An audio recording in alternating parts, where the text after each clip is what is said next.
Hi friends, ఈరోజు పెసరపప్పు పూర్ణాలు షార్ట్ వీడియో అనమాట. లాంగ్ వీడియో ఇప్పుడే అప్లోడ్ చేస్తున్నాను. దాంతోపాటు షార్ట్ వీడియో చూసే వాళ్ళ కోసం ఈ వీడియో అనమాట. పెసరపప్పు ఒక కప్పు తీసుకొని ఒక అరగంట సేపు నానబెట్టేసుకొని ఇంకా వాష్ చేసుకొని ఉడికించుకోవడం కోసం వాటర్ కూడా వేసుకొని చక్కగా ఉడికించేసుకొని ఎక్స్ట్రా వాటర్ ఉంటే వంపేసుకోండి, వడకట్టుకుంటే సరిపోతుంది. ఈ పెసరపప్పు ఒక 15 మినిట్స్లో ఉడికిపోతుంది.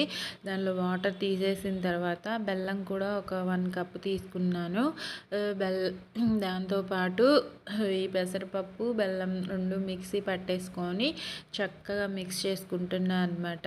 మిక్స్ చేసుకొని మన పిండి మిశ్రమాన్ని, అంటే పూర్ణం పెసరపప్పు పూర్ణాలు కదా, ఈ పిండి మిశ్రమం రెడీ చేసుకుంటే మనకి పూర్ణం వేసుకోవడానికి వీలవుతుంది కదా. చక్కగా మిక్స్ చేసుకుంటున్నాను.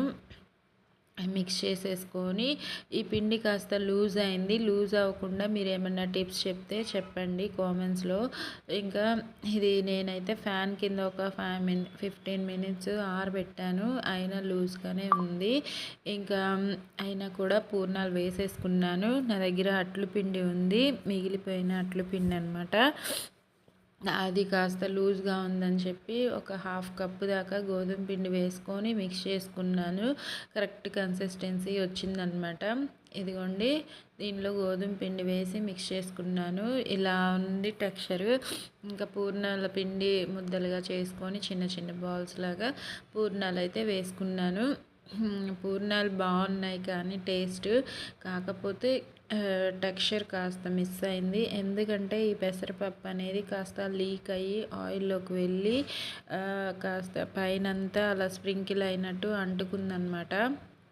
అందుకే టెక్స్చర్ ఇలా మారింది. టేస్ట్ అయితే బాగుంది, టెక్స్చర్ ఇలా వచ్చింది.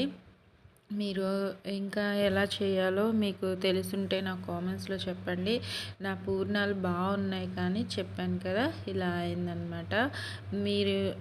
మీకు వచ్చింటే కామెంట్స్లో పెట్టండి. నా వీడియో నచ్చితే మాత్రం లైక్ చేయండి. యూస్ఫుల్గా ఉంటే మీ ఫ్రెండ్స్ అండ్ ఫ్యామిలీ మెంబర్స్కి షేర్ చేయండి. వేడివేడిగా ఉన్న పూర్ణంలో, పెసరపప్పు పూర్ణంలో నెయ్యి వేసుకొని తినండి. టేస్ట్ అయితే అదిరిపోతుంది. నేను చెప్పడం కాదు, మీరు ట్రై చేయండి. Thank you for watching friends. ఆరోగ్యంగా తినండి, సంతోషంగా ఉండండి.